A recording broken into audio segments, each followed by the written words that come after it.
custom 65 Plymouth Satellite. Smoke billows from the screaming tires as he performs a burnout to heat them and make more traction on the runway like an old pro, getting ready for his signal to go. I've always liked cars right from a young age. And I had a couple of race cars. It might have been 25 years since his last drag race, but you'd never guess it. He got out of the sport and sold his cars after he started a family. When he decided to return to it, he didn't want just any old drag car.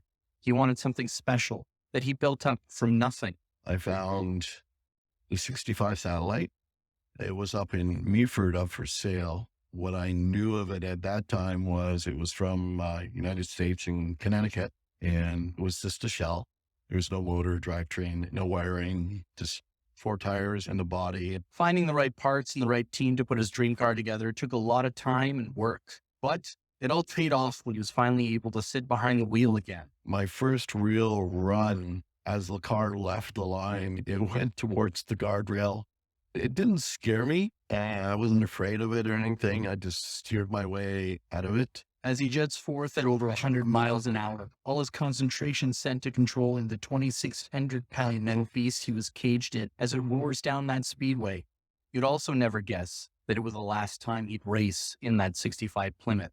Me and the car got to know each other, and it wasn't until right near the end of the year I started feeling really good about the car and felt really, really comfortable in the car at that time. And then it gets stolen. Bob Dentrey Jr. is one of Stewart's friends and biggest supporters. He put a lot of his time and energy to trying to find that car and keep his friend's spirits up. Should never have happened to him. It put him in an emotional state for the last year that sucked.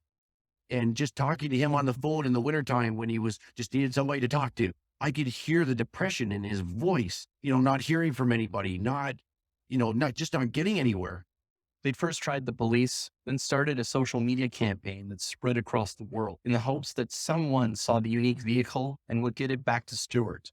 In social media, we let it known to the people that took the car to bring it back.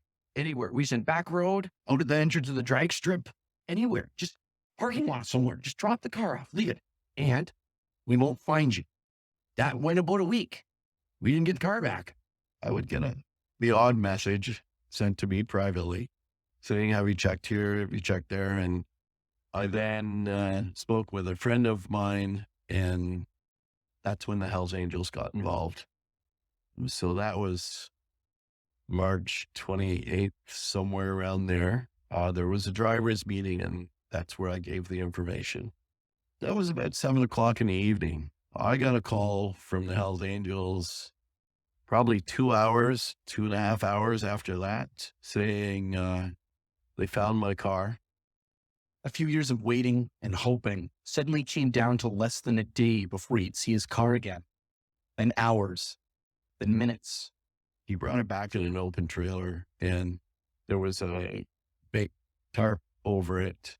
When we got back into the parking lot and draped it, it was in pieces. They'd cut it all up. What should have been a time to celebrate was filled with anger and disbelief. He was told that the car was going to show up whole. Here it was, stripped back down to what it was when he first bought it years ago. He had his car back, but what was he going to do with it? Rob, his nickname is Chewy. He works at the racetrack also, had come in and offered to do some welding on it. And then Bob stepped in and said, yeah, let's do it. I feel very privileged to be a part of the rebuild. Let it be known, none of this that has ever been done has ever been about money. It's never been about recognition. It's never been about any of that. The whole reason why any of us have stepped up is because we could.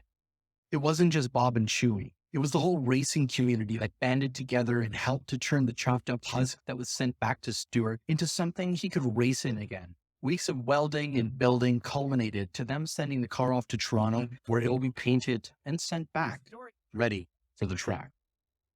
I messed up again, like the way people came together to help me is just unbelievable. I feel so thankful for everyone that's reached out to help me get through this.